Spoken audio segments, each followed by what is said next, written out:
All right, Latoya, all Okay. yours.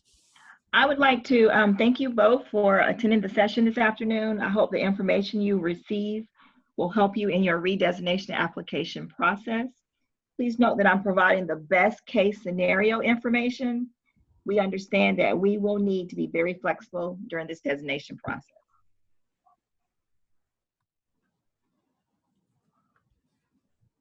As you already know, Schools to Watch is a national program provided by the National Forum. It began in 1999 to identify middle-level schools across the country that were meeting or exceeding the criteria for high performance developed by the National Forum to accelerate middle grades reform. South Carolina has 3 major partners that help us to have and maintain this great program in our state. Those partners are the South Carolina Department of Education, the South Carolina Association for Middle Level Education, also known as SCAMLE, and the South Carolina Middle Grades Initiative.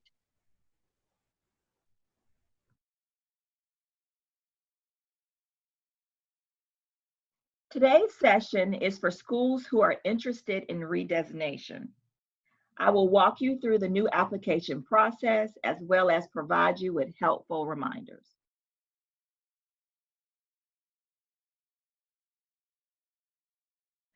I would like to begin by allowing you to revisit our mission and vision statements for Schools to Watch. You will find that embedded in both the mission and vision are the 4 domains for the Schools to Watch self-study rating rubric. These domains provide a focus of the 37 criteria and a structure as to the expectations of Schools to Watch schools. The domains are highlighted in red. Academic excellence. Students are expected to be challenged and to meet high academic standards. Developmental responsiveness. Schools are sensitive to the unique developmental challenges of early adolescence. Social equity. Schools are socially equitable, democratic, and fair. And then Schools to Watch schools have organizational structures and processes in place. These schools have established norms, structures, and organizational arrangements to support excellence.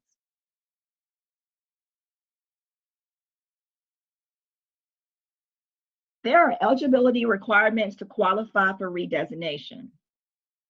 You know, redesignation occurs every 3 years. Schools must complete the self-study and rating rubric, submit the new online application, allow for a 1-day site visit, and of course, this visit is coordinated ahead of time. And of course, during that visit, your school must meet the National Forum Schools to Watch criteria.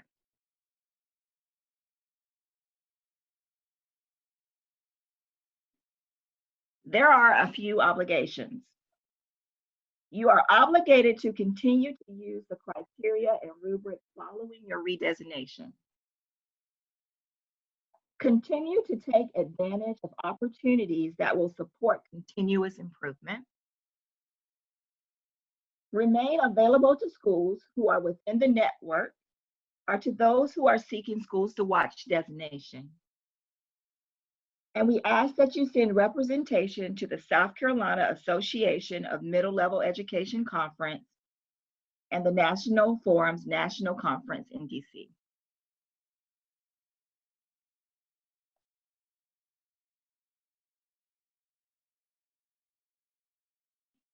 Preparing to apply for redesignation. Just as when you completed this process the first time, you want to ensure that your staff is familiar with the redesignation process and that they are all on board. You will gather a writing team of school leaders to support the completion of the application. Be sure that all certified staff is aware that they must be involved in the completion of the self-study rating rubric.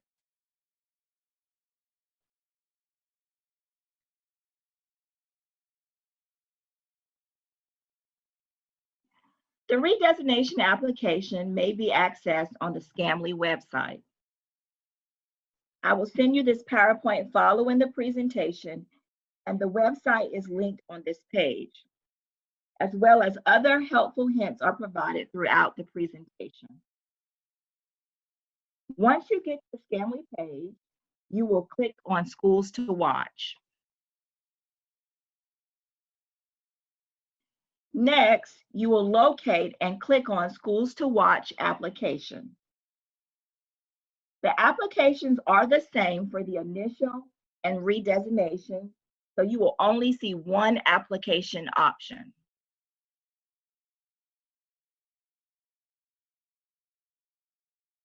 The application process. There are 7 steps you will complete to finish the 3-part application. Step 1 in this process is focused on prerequisites. As we said before, you want to make sure that you assemble a writing team. Documentation of who served on that team is part of the application process. The word application writing team in this PowerPoint is a live link to the form that you will provide the information in reference to who served on your team.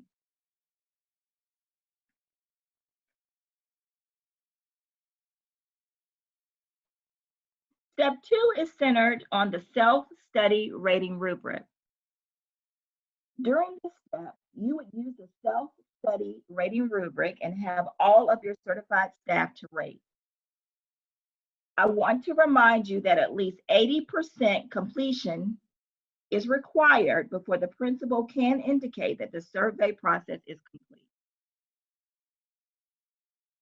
This last bullet is important because we know that there will be no 2020 testing data or state testing data results this year.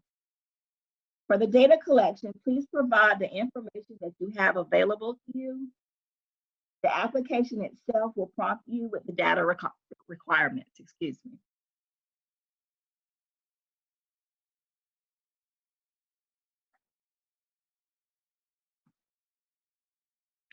Step 3 begins the actual part 1 of the application. This is the descriptive section. You will provide general information such as name and address, email address. In this section, you will also provide school demographics information, discuss your school's characteristics, talk a little bit about climate and culture, talk about the programs that your schools offer, and also mention any special recognitions you've received. After completing that information, you view bullet number 2. You will see that there is a naming convention that is used to file all of the information. So you would save that information using the naming convention found in bullet 2. And then there's also an example at the bottom of the slide.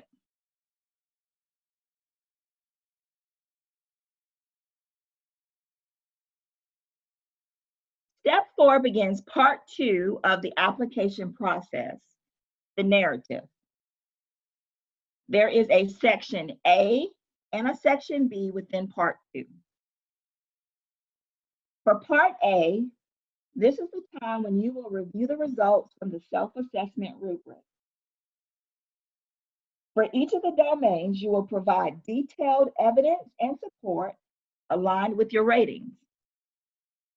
You'll basically discuss why you believe you rated the way that you rated. You might also want to revisit the report provided from your previous visit. Redesignating schools must discuss how their feedback from the last visit was addressed and any new initiatives put in place since the last visit. You will find in the directions provided for the application items that are highlighted in yellow. At the bottom of this slide is a snapshot from the actual application. The highlighted text is additional information for schools that are redesignating. Please be sure to read these areas.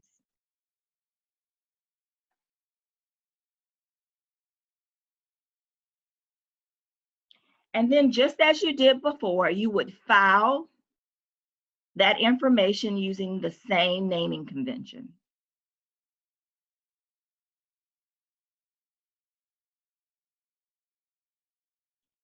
In section B, you have the opportunity to focus on areas of growth and priorities.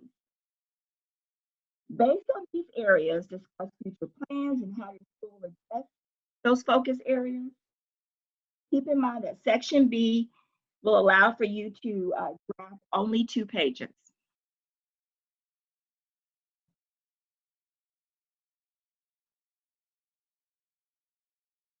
And then again, using that same naming convention, you would file section B.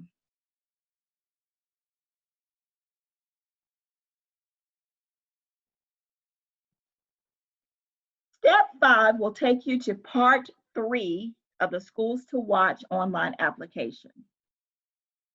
You're being asked here to provide information on any changes that have taken place in the last year, gains and growth made since the last redesignation, and discuss how you've addressed any areas of growth.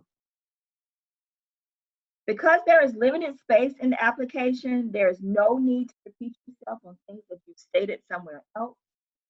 If you look back in the area in step 4, you are allowed to talk about this as well. It's definitely okay for you to take this as this section as an add-on approach. So you would add on to the recent changes that were made in your school and discuss why those changes were made. And it may be an add-on from step 4, because step 4 you are allowed to do, you are allowed to talk about that briefly as well.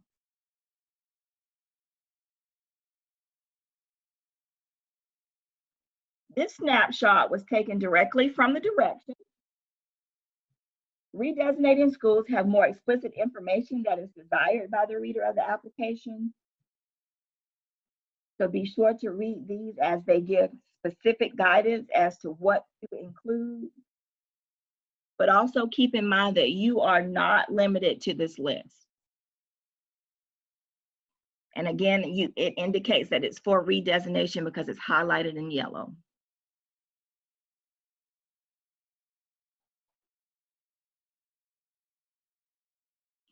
You will take that section, you will file it under the same naming convention as you did with the other parts of the application.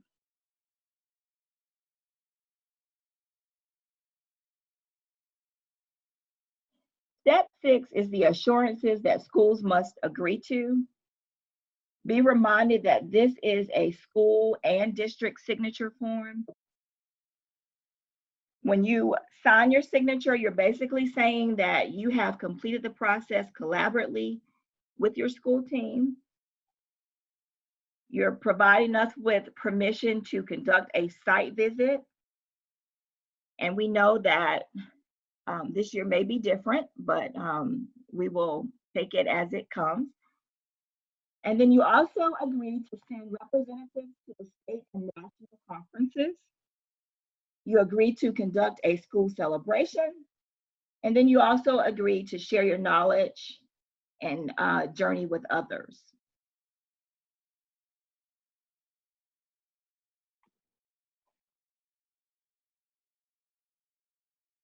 Your application has been gathered and drafted in steps 1 through 6. That's why we were saying that you would need to save those pieces using that naming convention.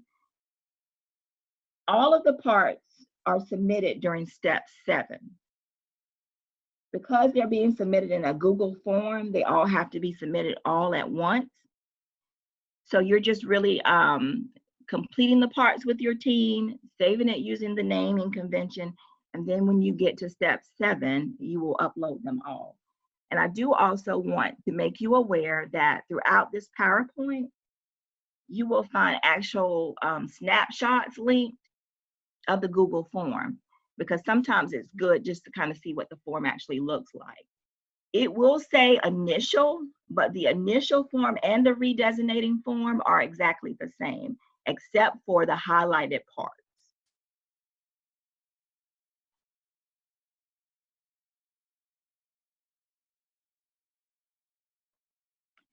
After submitting the application, it will be time for the site visit.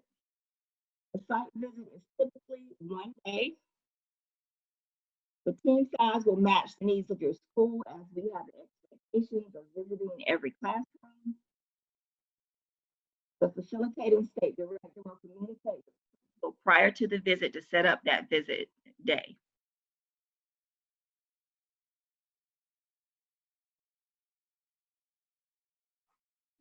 Here is our timeline for this cycle. As you will see, now is the time to begin your application process.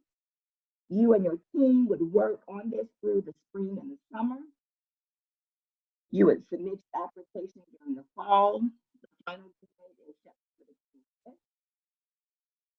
The fall through the winter, we would conduct the site visit. And between January and February, schools would be announced.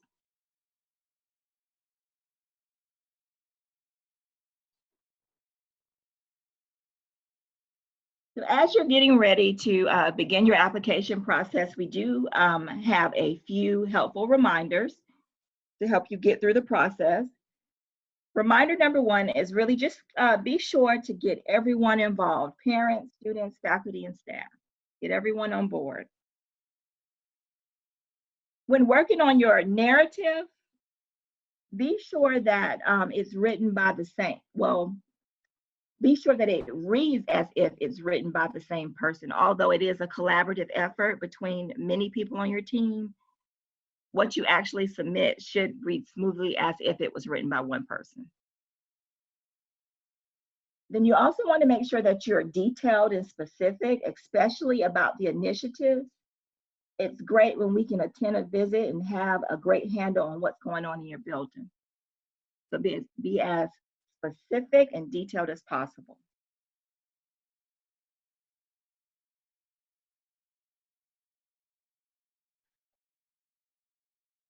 Again, write things once and place them in the best domain.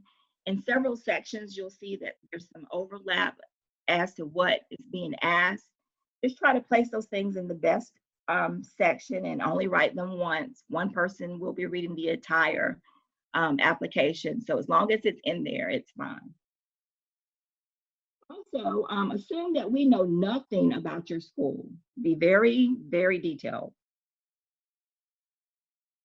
And lastly, be sure that you're writing in alignment with the 37 criteria within the 4 domains on the rubric. So make sure that what you're writing is aligned with our rubric, it's aligned with the criteria, and it fits within the 4 domains.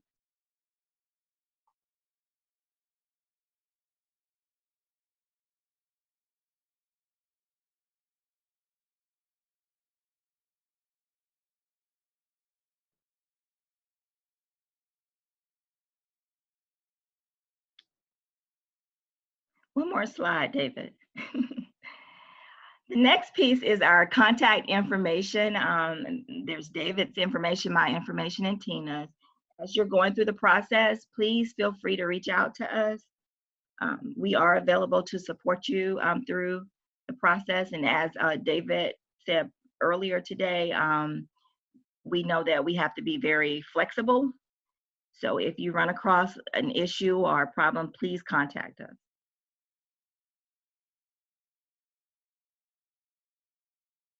And then we wanted to provide you an opportunity to ask some questions.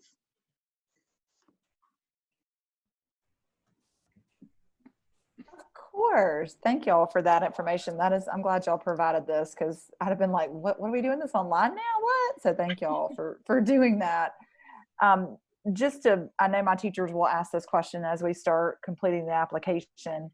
Are we able to use examples of meeting the criteria, I guess, pre-COVID-19? So for example, we're in a different spot.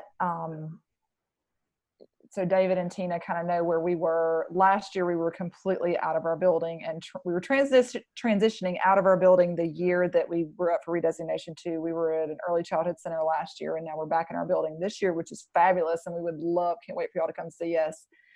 So we're in a unique spot where some of our typical things that we do,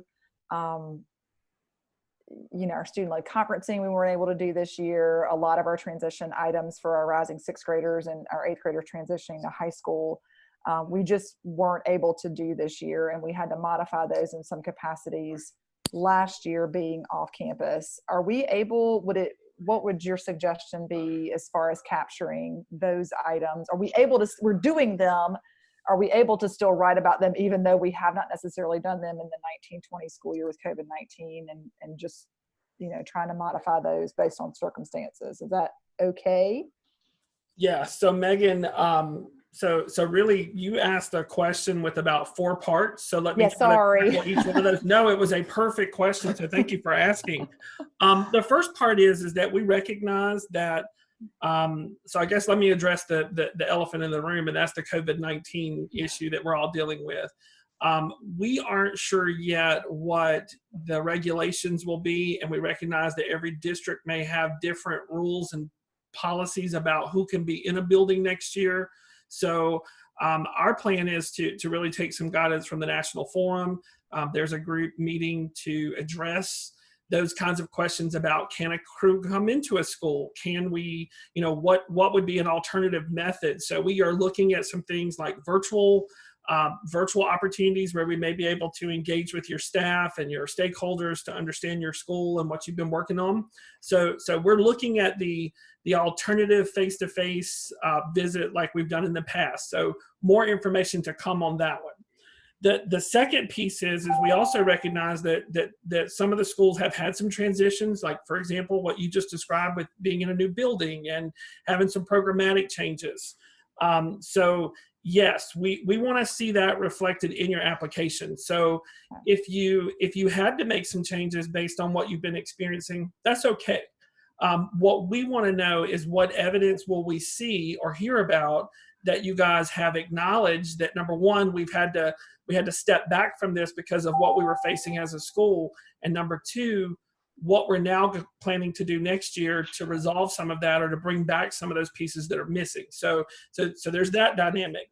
The other one is, I think what we're going to want schools to be able to do in terms of the actual kids being at home instead of at school is tell us what you've done to continue a dedication to the standards and to the criteria, and what does that look like over these last several months. So as y'all have done activities and you've done drive-throughs and all this kind of stuff, how have you continued to keep up with kids? So we're looking for some of that, I think, this year. I think that'll be critical. Okay. And then if I add another piece to what you asked, it really goes back to we don't have the data that we've had in years past. So look for those things that have produced data for your school that you'll be able to use to determine what your kids are learning and not learning, and how things are functioning and not functioning. So really, yes, tell us the story that's happened. Your school, and then there's another school going through redesignation that will be in a similar situation. We actually have 2 next year, I believe, that are going through similar situations with new buildings and new things happening. Again, if the criteria are strong in your school, all of these things are continuing to happen in spite of what we're facing or what you guys have faced over the last 2 years with being in different facilities. It's okay sometimes to take those things into consideration. Just tell us about it in your narrative, and I think that will be fine. We don't want you to not think that you can apply to be a Schools to Watch because of COVID or transitioning to a facility or having to pause on a couple of things that you've been doing. Gotcha. Thank you. I'm hoping that things are, Jonathan and I both have had extensive conversations about, our hope is that we can get back to obviously some semblance of normal. I'm sure we're not alone in that regard, because we want y'all to come see us. This is a big part of who we are, and it's important for us to have the feedback, and it's just been critical to us over the course of time. So we'll all keep our fingers crossed. We're feeling good about Lexington too, being okay with you guys coming in at the state says it's okay. Right. And we certainly want to take some time to, see what schools are going to have to go through. We have our timeline that, we like to follow, but we also recognize that timeline may look a little different depending on what's going on with various times. So that'll be important as we start scheduling, as LaToya and I are scheduling visits, as we're scheduling, what this is going to look like. We're going to take the lead from the National Forum, but also stay in close contact with schools and make sure we understand what kinds of requirements you're working under, because we, as always, want to be respectful of the school and what you guys are dealing with as well.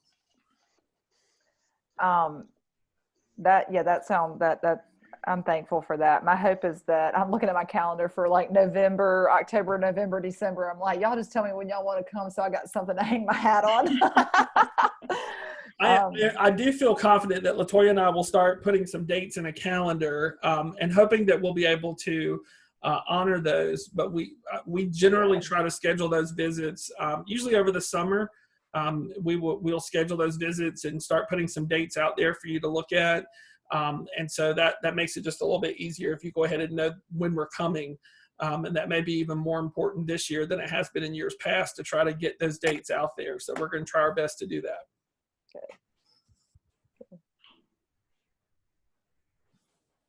Okay. Do you feel comfortable with the application? It seems much more streamlined. I think for me, once I get in, and that's why I was kind of clicking around on it while you guys were talking, just trying to follow along as you were moving through it. It seems to be pretty straightforward for me. What we typically do is, and that was one of my questions, is for the narratives, kind of how we usually break down the application writing process is to obviously have different groups of teachers and folks in our building writing different areas of the narrative. I think we'll be fine. We're Google based in our district, so we should be fine uploading it to a Google form. I feel pretty confident in that. As always, as I said, going back to what I said initially, those narratives are typically in sort of different voices because we've got different people writing them as opposed to one person capturing the entire narrative of the 4 domains. And so I guess just putting that out there, that's been our typical practice, and assuming that is okay from the, not necessarily logistical question of the application, but just an overall, how we typically do things and making sure that part is still okay. I feel pretty good about the getting it in. Yeah, we believe that the online application is going to make things much smoother for school, that you don't have to do all this typing and printing and copying, mailing and stuff like that. Yeah, you can really make it much easier.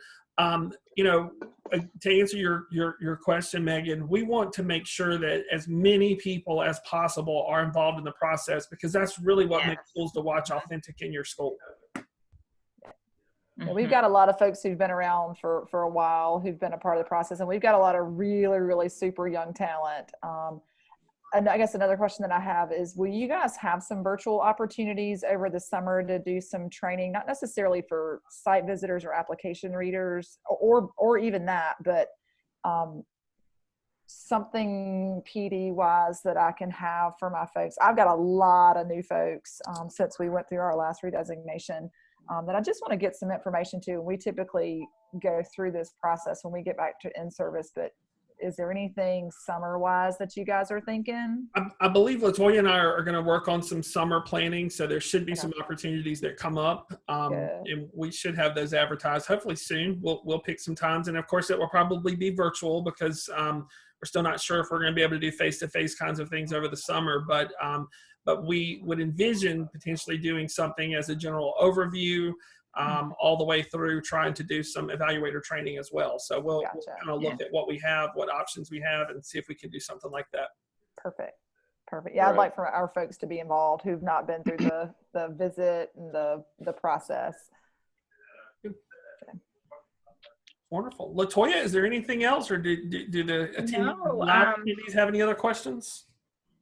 No, I'm good. I'm looking forward to getting started the next year. I would just like to encourage you all to like our social media accounts. David, if you would go to the next slide so we can give them the handle. If you haven't already, please like us on Facebook, Twitter, and LinkedIn. Okay. Awesome.